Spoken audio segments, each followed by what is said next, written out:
Welcome to the webinar, Using the International Phonetic Alphabet, or IPA, for Fun and Profit. This will be an interactive webinar. You'll be asked to write some exercises, so grab a pencil and a piece of paper and get ready to have some fun with IPA. Where did IPA originate? The International Phonetic Alphabet, or IPA, is a system of phonetic notation, originally developed in 1886 by a group of French and British language teachers that later became known as the International Phonetic Association. In 1888, the alphabet was revised to be uniform across all languages. It is precise. Where did the symbols come from? The International Phonetic Alphabet is based on the letters of the Latin and Greek alphabet, with diacritics used if absolute precision is required. A diacritic is a small symbol most commonly seen above or below the original symbol that either alters the pronunciation slightly or makes the intended pronunciation clearer. For example, the words Noel, la, and facade. A few of the symbols of IPA were derived from other notational systems. For example, the letter denoting the glottal stop is a question mark with no dot. Why use IPA? We use it to eliminate confusion and create precision in written communication. Written vowels tend to have different pronunciations based on the speaker's native language or dialect. In every country, the pronunciation of many vowels varies from one region of the country to another. Even among cities, there are wide variations in pronunciation among various groups, as you'll see in the film that follows. Say it again. The rain in Spain stays mainly in the plain. The rain in Spain stays mainly in the plain. Didn't I say that? No, Eliza, you didn't say that. You didn't even say that. This is what I normally sound like. I may have a New Jersey accent on some words, but I think for the most part this is pretty much Middle American. This is mostly New York City accent with the exception of Manhattan. And some people think that most people from New Jersey talk like this too, but that simply ain't true. Because if your home is in South Jersey, then you probably sound like this. I'll have wheat toast with butter. No one hardly gets the Boston accent right.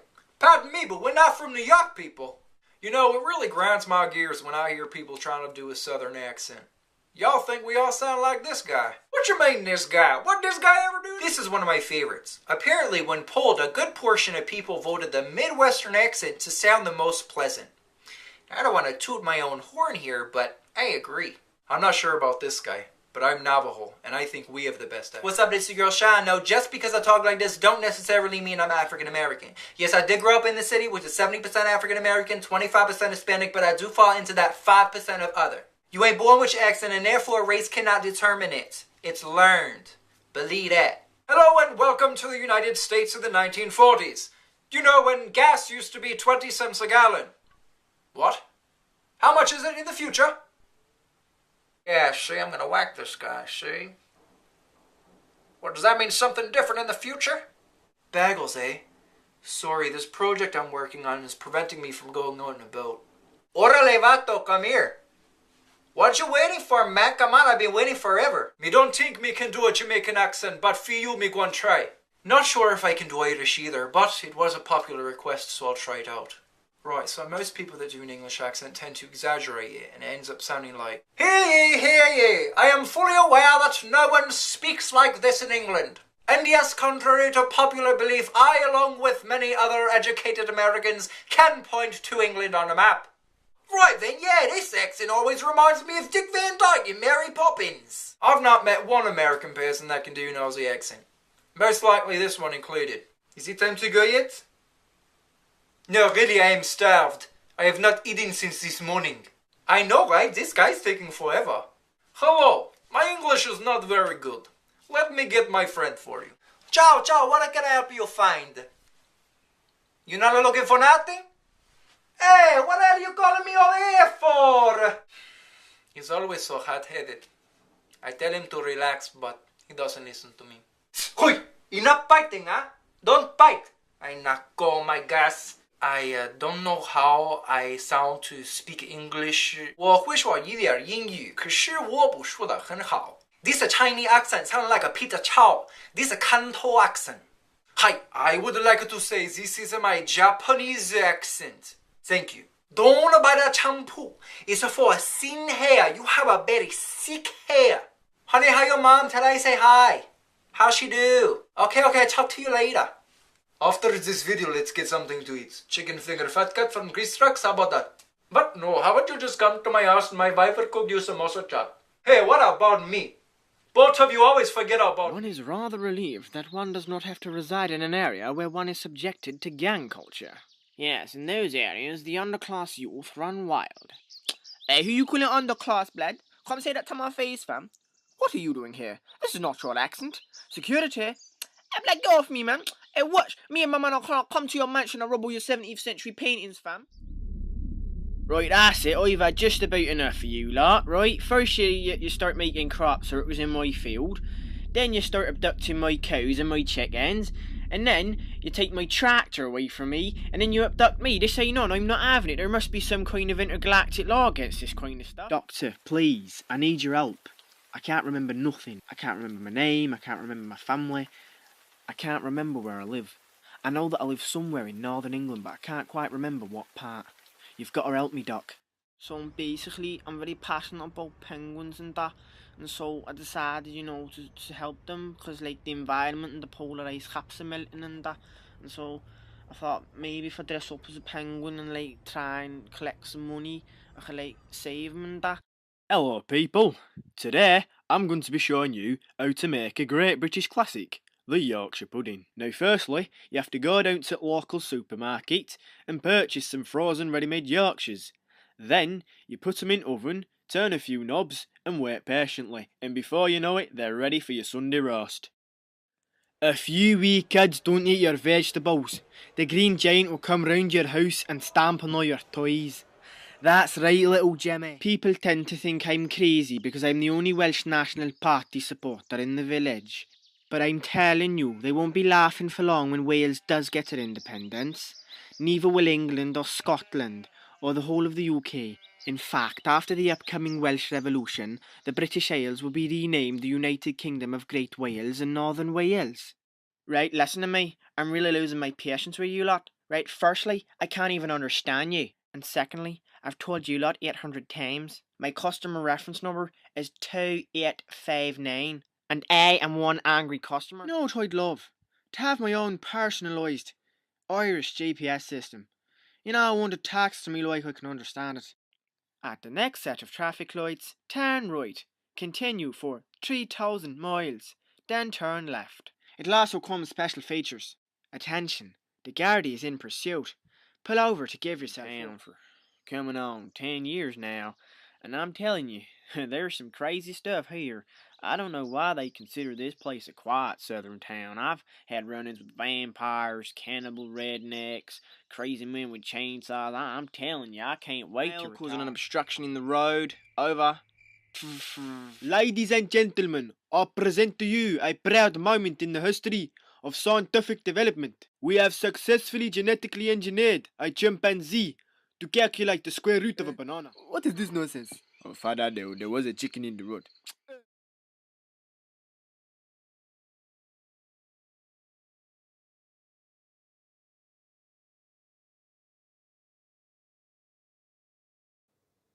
Spelling is not even a guide to correct pronunciation.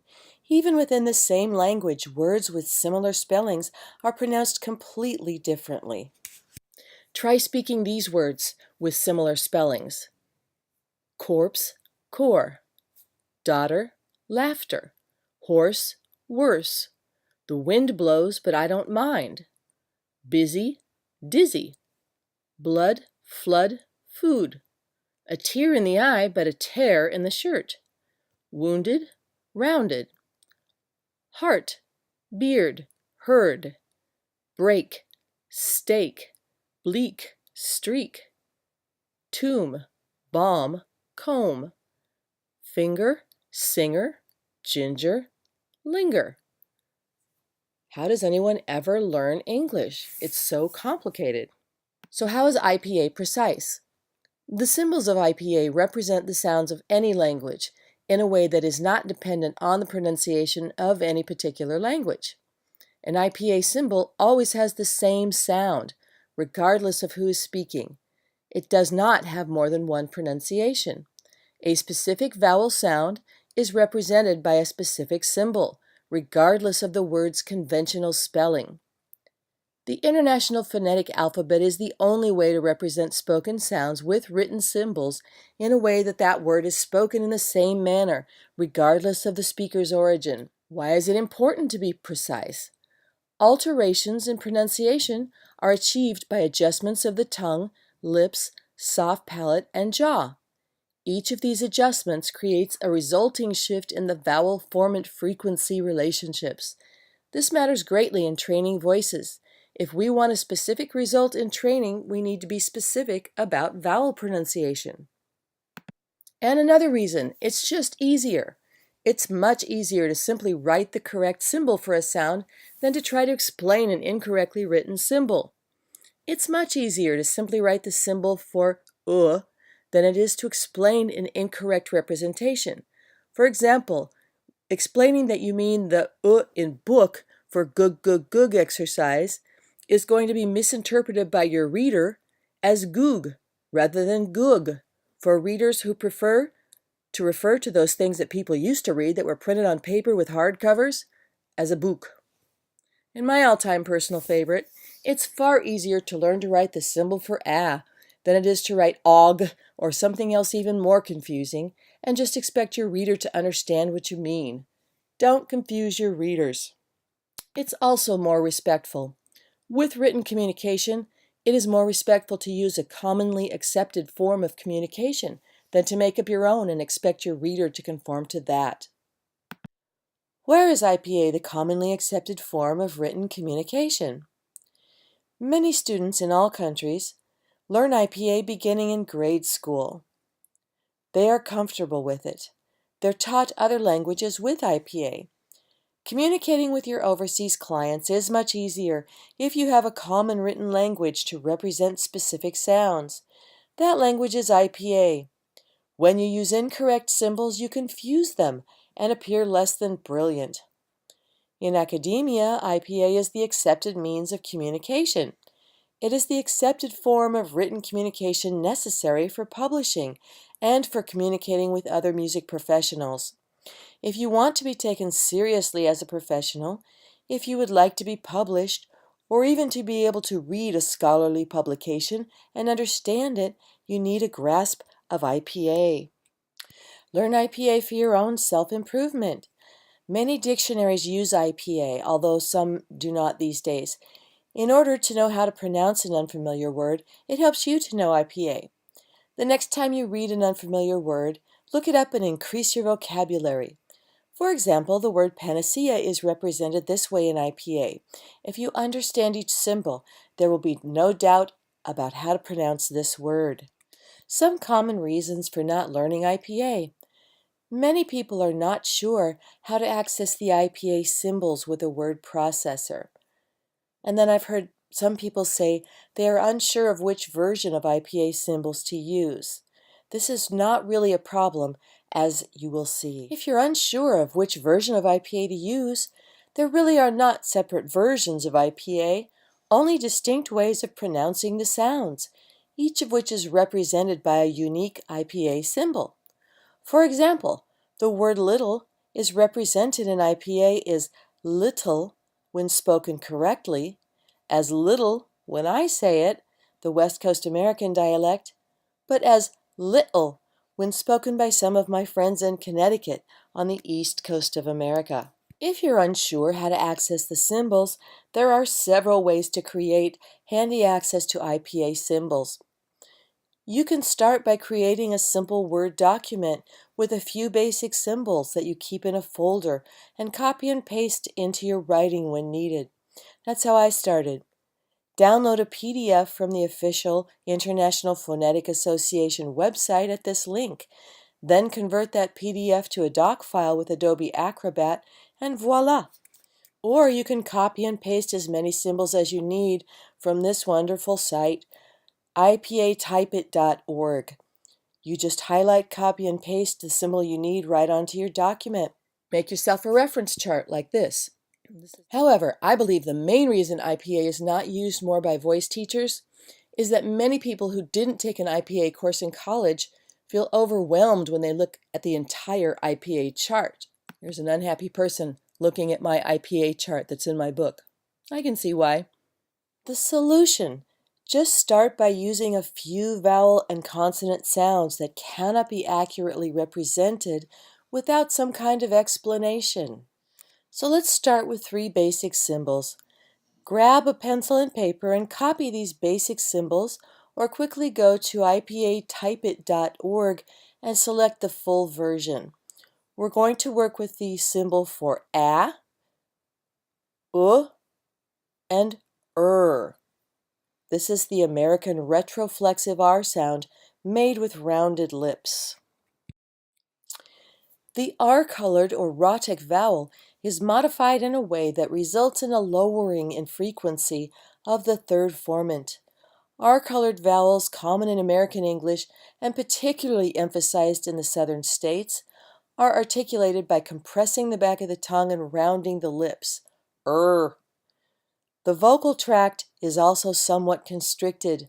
The R-colored vowel is indicated by a hook diacritic placed to the right of the regular symbol for the vowel. So here you see the symbol for the unstressed vowel with added R, as in the word butter. And the second symbol is for the stressed vowel with the added R, as in the word nurse. The R-colored vowels occur in less than 1% of the languages of the world, primarily in American English. Dropping or weakening the when singing by extending the vowel and minimizing the R sound creates a more beautiful vocal sound. In traditional country music, however, the R is emphasized, as in my dear. So let's try writing these phrases. If you're viewing this in the movie version, you can pause the movie and take as much time as you like. Please write this sentence in IPA, substituting only the 3 symbols we've learned. The A sound is in bat, the U sound is in good, and the sound is in burn. The sentence is, that cat had a fabulous nap. Only substitute the A symbols for the underlined vowels. Books should look good to you. Substitute every sound for the symbol for A burn hurts worst at first. Substitute every sound with the symbol for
And how did you do?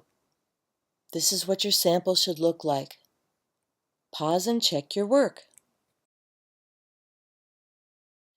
Let's talk about vowels.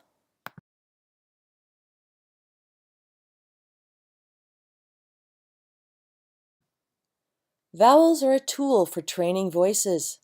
The word vowel comes from the Latin word vocalis, which means speaking or uttering voice.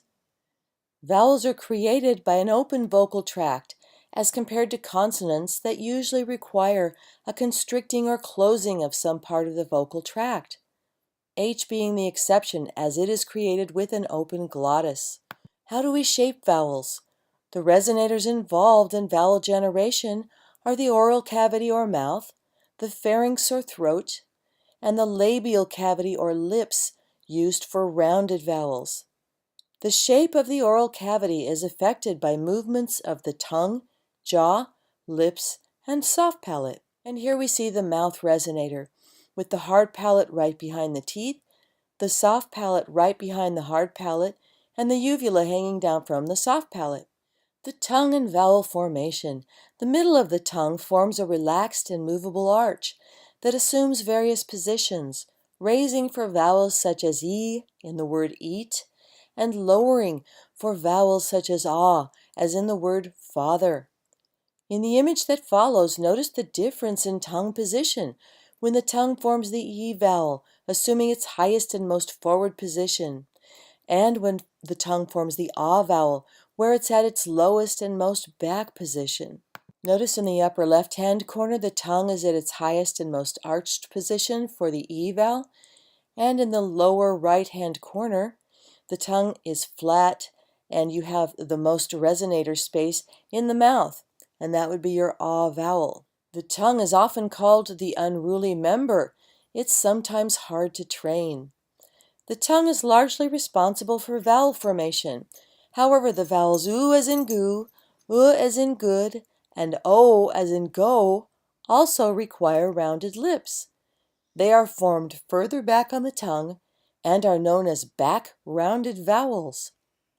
All the other vowels are created simply by positioning the tongue correctly and by keeping the mouth neutral. We do not need to grimace or grin to say E. Experience it. Look in the mirror, drop your jaw, and say ah.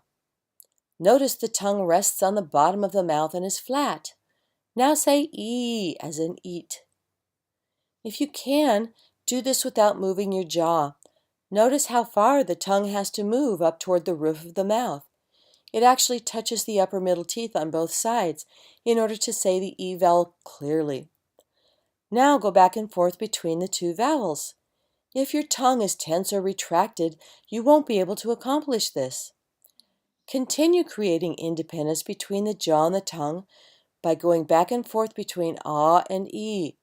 Ah, e, ah, e, ah, e. If your jaw moves a lot, try holding the jaw down gently with the fingertips. Now we'll learn the difference between the three ah sounds. Many people notate these sounds incorrectly in IPA. The first sound is pronounced ah. The second is pronounced ah. And the third is pronounced aw. The first is the Boston ah sound, which is made much more forward on the tongue and is much brighter, requiring a higher laryngeal position. The second is what we call the father ah, which is the more flattened tongue and made further back on the tongue sound, father ah. And the third is the sound that is made with the ah tongue position but rounded lips, oh, as in the Italian word occhi, or this is the way some people pronounce the word law. The ah vowel is much brighter in the Boston dialect, and the larynx is higher too, as we said in the last slide. Compare the following sentence in the Boston dialect and in the West Coast dialect. The sentence is, my father parked the car. In Boston, they may say it as, my father packed the car. On the West Coast, you might hear it as, my father parked the car. As you can see, the Boston ah is written and spoken differently from the typical ah as we say it in the word father. Cummings Park, it's car park, it's Plaisted Park, it's throughout the community. I think at this point... What do you think creates the difference in the sound? Any ideas? It is, ta-da, the tongue. Vowel sounds are created mostly by small adjustments of the tongue, higher or lower, front, central, and back. The Boston ah, is a front vowel, created more towards the front of the mouth. The father ah, and law, aw, are back vowels, created toward the back of the tongue, with the aw sound, of course, requiring the lip rounding as well. How we categorize vowels. Vowels are categorized based on tongue position. Vowels can be categorized as closed or open, depending upon the position of the tongue, high or low. A closed vowel is one made with the tongue very high in the mouth or close to the roof of the mouth. The vowel E, as in eat, is a closed vowel. Narrow vowels are more precisely referred to as closed vowels. Open vowels are made with the tongue low in the mouth. Wide vowels are more precisely known as open vowels. Vowels are also categorized by how far toward the front or back of the tongue they are created. Here we see the tongue position for vowels. Front vowels, central vowels, and back vowels, beginning with the high vowels and going toward the low vowels. Now, how do we use these vowels in teaching singing? The closed vowels will tend to create more release or a headier quality. The open vowels tend to create more hold or a chestier quality. And why is this? A crazy little thing called formants. Every vowel is made up of a combination of two formants, F1 and F2. These are therefore known as the vowel formants. Higher F1 values are associated with more open vowels, which are more encouraging of a chestier sound or more hold in the voice. A lower F1 frequency is correlated with closed vowels, which encourage a headier or more released vocal coordination. All this is governed by the position of the tongue, jaw, larynx, and soft palate. The lower the tongue is, the higher F1 is, and the more open the vowel is. The higher the tongue is, the lower F1 is, and the more closed the vowel is.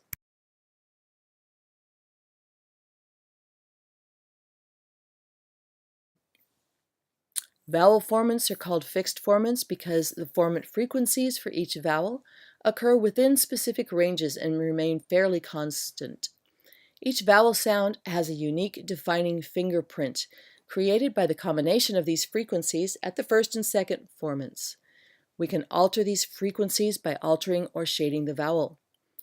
These combinations can be seen on the following graph showing how the two formants combine to create different sounds. All the vowels are some combination of F1 and F2, and that specific relationship between F1 and F2 results in a unique vowel sound. So you can see here that every sound is represented in IPA. Closed vowels equal lower F1 equal more release. The closed vowels oo and e require lower F1 so the sound is headier with less hold. However, E, because it's a front vowel, has a low F1 but also has a high F2, giving it more brilliancy. Because it has the lowest first formant but the highest second formant combination of all the vowels, E is an excellent training vowel to create an unstrained and brilliant timbre. There are two vowel tracks, the front vowel track, created with the constriction of the tongue in a more forward position, and the back vowel track, created with the constriction of the tongue further back. So here is the front vowel track. We're going from the most open to the most closed. A, Boston A, E, I, and E. Then you have your central vowel, which is your as in bun, and your back vowel track. The most open is A as in father, then oki, o, u.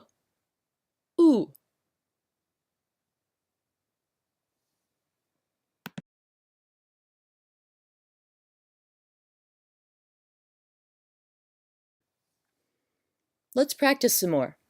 We're going to practice speaking all the vowels from the highest or most closed vowel to the lowest or most open vowel. We will start with the front vowel track. Notice that the only thing that changes is your tongue, except for the back rounded vowels.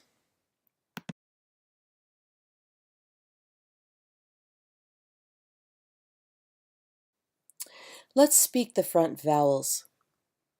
E, I, A, E, A, A. One more time. E, I, A, E, A, A.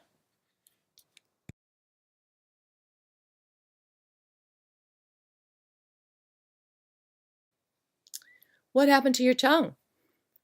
The constriction of the tongue moved from the highest position on E to the lowest position in the mouth on A.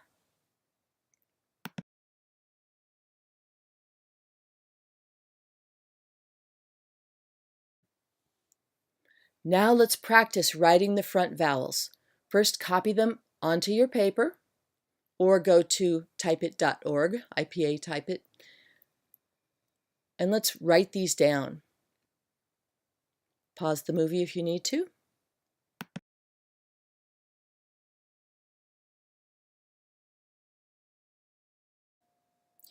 Now let's try writing these phrases in IPA. You can pause the video if you need to, and also visit IPAtypeit.org if you'd like to just type on your computer and use the symbols that are on that site. We're going to be doing the phrases, he eats his sweet treat completely. Every underlined section is going to be substituted by a symbol. For example, the sound is E, whether the spelling is simply H-E or E-A or any other combination thereof. So every underlined section there is going to be substituted by the particular IPA symbol.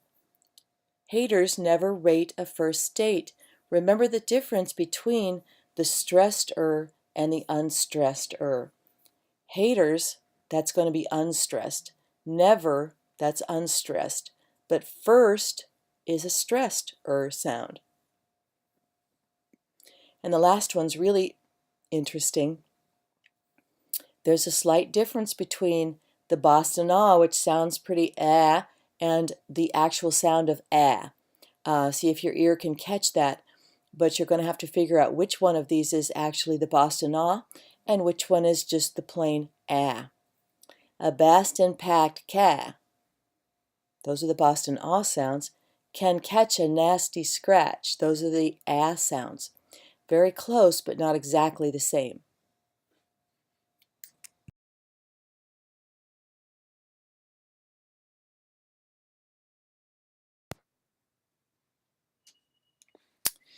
So he eats his sweet treat completely. All the E sounds have been substituted with this small I symbol. Haters. Notice that's the unstressed schwa for Never rate a first date. And first would be the, not the schwa, but the backwards 3. A Boston packed cat can catch a nasty scratch. Notice we're only using the specific sounds that we're working on. We don't want to go crazy and try to, script every single symbol possible. It doesn't matter that, we're not doing everything. We're just using the sounds that are most likely to be misinterpreted at this point.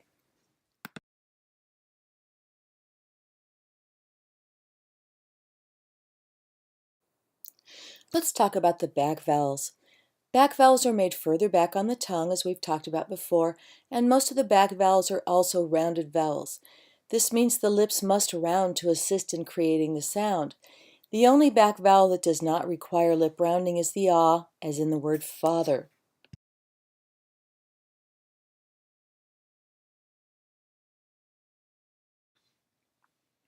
And this is where those back vowels are made. Highest to lowest, they are oo, o, aw, and ah.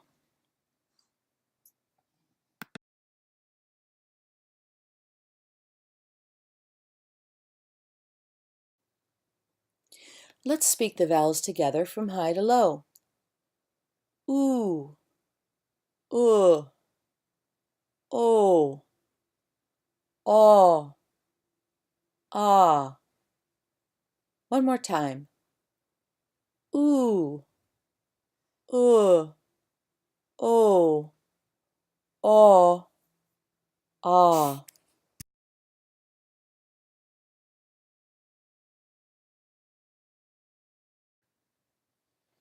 And let's practice writing the back vowels.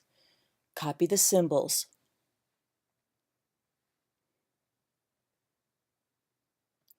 Rounding the lips lengthens the mouth resonator and decreases both F1 and F2, providing more release and more tonal depth.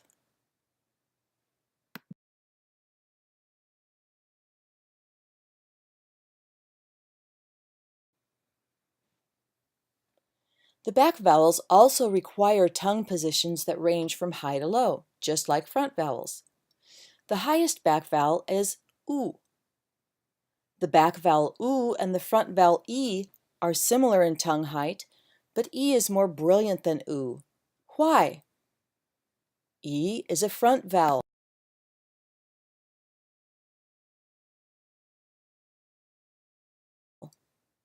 So it has a higher F2. F2 occurs in the part of the mouth that is in front of the constriction or the arch of the tongue.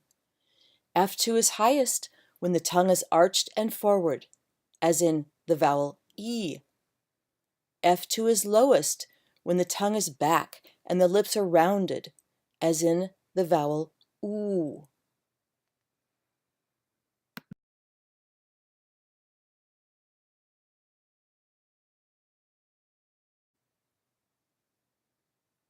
The central or neutral vowels are the So as in bun is the stressed We've talked about that before.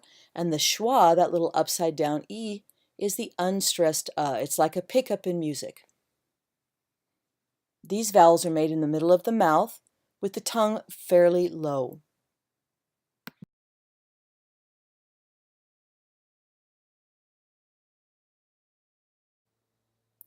Let's review our vowels.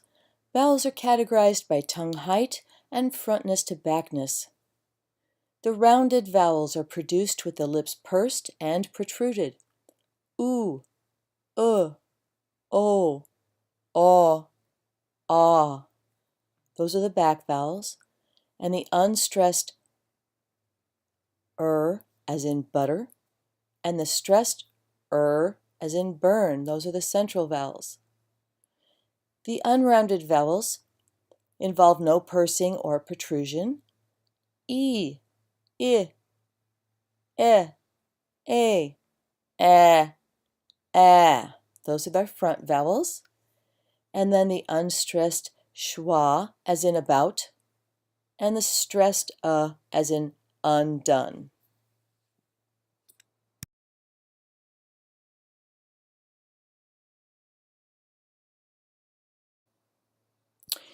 There are a few consonants for which learning the symbols can save you and your reader lots of time and confusion.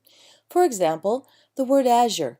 It's spelled with a Z, but the actual pronunciation involves rounding the lips as you say the Z, so it's a completely different sound than the Z in zebra. The symbol is zh.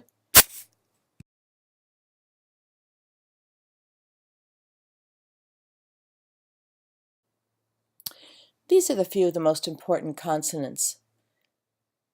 Azure, shoe, human, they, thought, canyon, sing.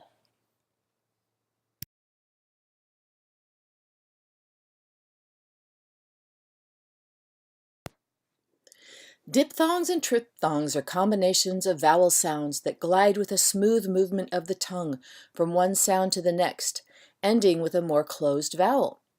A distinction can be made between the pure form of the vowels as Italians speak them and sing them, and the American pronunciation, which involves a secondary closed vowel.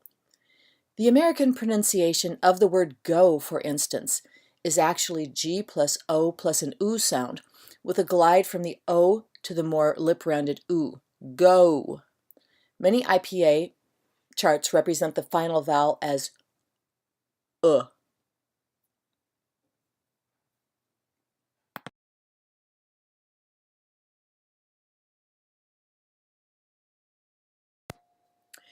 The same phenomenon occurs with the A vowel. In pure Italian, the pronunciation of the vowel involves no movement of the tongue, A.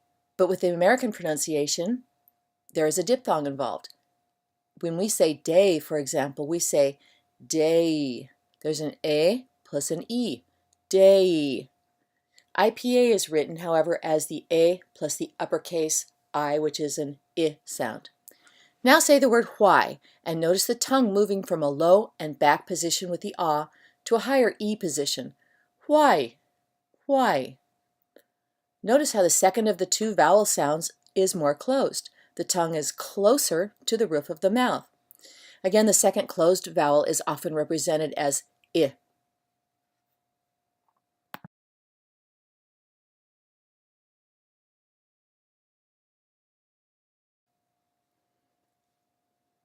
When we sing, we want to emphasize the first vowel sound and de-emphasize the second vowel sound, unless we want to sound country. Sustain the pitch on that first vowel and de-emphasize the second vowel sound. So for a sustained pitch on the word go, the singer would say go. Hardly any or oo there, with the closing of the oo sound at the last moment of phonation.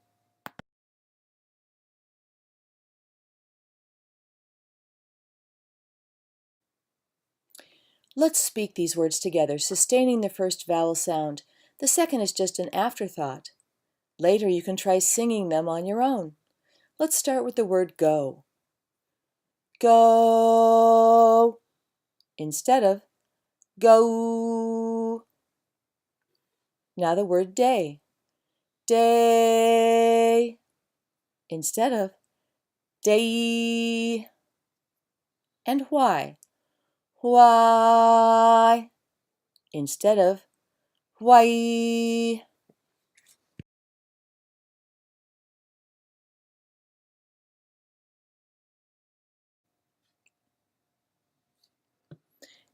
And here are the diphthong symbols.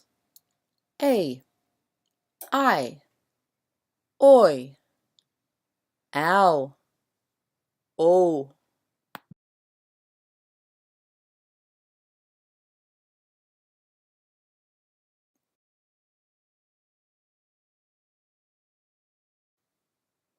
Let's write some phrases. These phrases use all the back vowels, some consonants, and some diphthongs.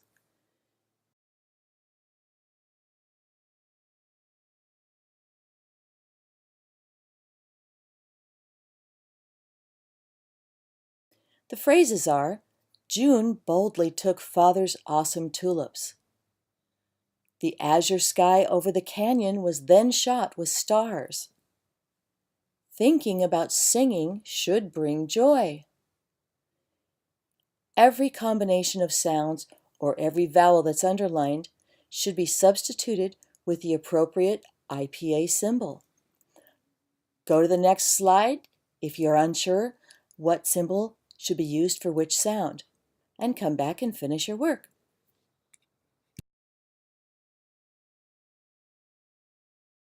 Some of these weren't easy. Keep practicing your IPA by making up sentences and then trying to find the symbols that go along with the sounds of the sentence. Use the IPA chart with the pronunciation guide that I've provided for you, and have fun with it.